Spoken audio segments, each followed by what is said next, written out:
اے ایمان والو، صبر اور نماز سے مدد لیا کرو، بے شک اللہ صبر کرنے والوں کے ساتھ ہے۔ اور جو لوگ اللہ کی راہ میں مارے جائیں ان کی نسبت یہ نہ کہنا کہ وہ مرے ہوئے ہیں، وہ مردہ نہیں بلکہ زندہ ہیں، لیکن تم کو شعور نہیں۔ اور ہم کسی قدر خوف اور بھوک اور مال اور جانوں اور میووں کے نقصان سے تمہاری آزمائش کریں گے۔ اور صبر کرنے والوں کو بشارت سنا دو کہ ان لوگوں پر جب کوئی مصیبت واقع ہوتی ہے تو کہتے ہیں کہ ہم اللہ ہی کا مال ہیں اور اسی کی طرف لوٹ کر جانے والے ہیں۔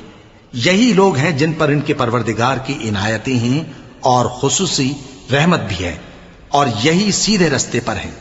بے شک کوہ صفا اور مروہ اللہ کی نشانیوں میں سے ہیں،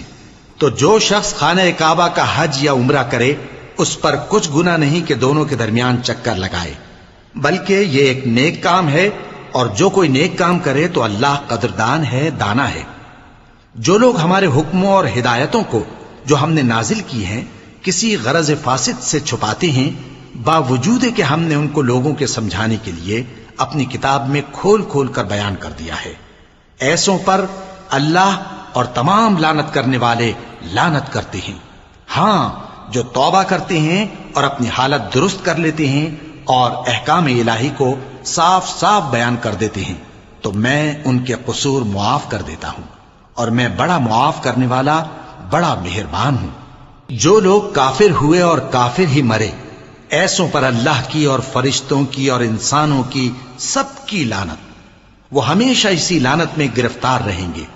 ان سے نہ تو عذاب ہلکا ہی کیا جائے گا اور نہ انہیں کچھ مہلت ملے گی۔ اور لوگوں، تمہارا معبود ایک ہی معبود ہے، اس بڑے مہربان اور رحم والے کے سوا کوئی عبادت کے لائق نہیں۔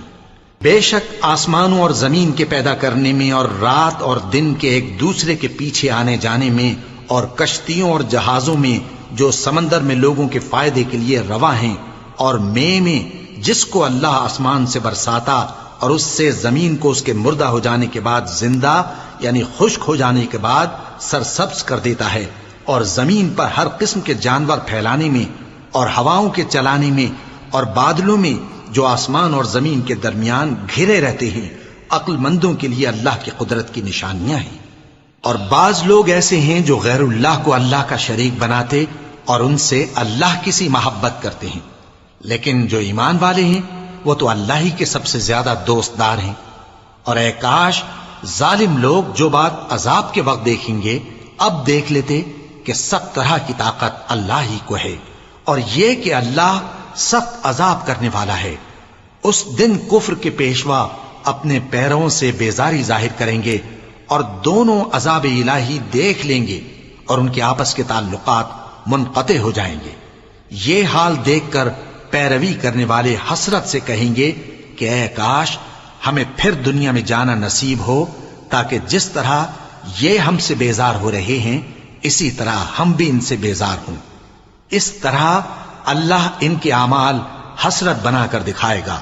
اور وہ دوزخ سے نکل نہیں سکیں گے۔ لوگوں، جو چیزیں زمین میں حلال طیب ہیں وہ کھاؤ، اور شیطان کے قدموں پر نہ چلو، وہ تمہارا کھلا دشمن ہے۔ وہ تو تم کو برائی اور بے حیائی ہی کے کام کرنے کو کہتا ہے، اور یہ بھی کہ اللہ کی نسبت ایسی باتیں کہو جن کا تمہیں کچھ بھی علم نہیں۔ اور جب ان لوگوں سے کہا جاتا ہے کہ جو کتاب اللہ نے نازل فرمائی ہے اس کی پیروی کرو، تو کہتے ہیں نہیں، بلکہ ہم تو اسی چیز کی پیروی کریں گے جس پر ہم نے اپنے باپ دادا کو پایا۔ بھلا اگرچہ ان کے باپ دادا نہ کچھ سمجھتے ہوں اور نہ سیدھے رستے پر ہوں، تب بھی وہ انہی کی تقلید کیے جائیں گے۔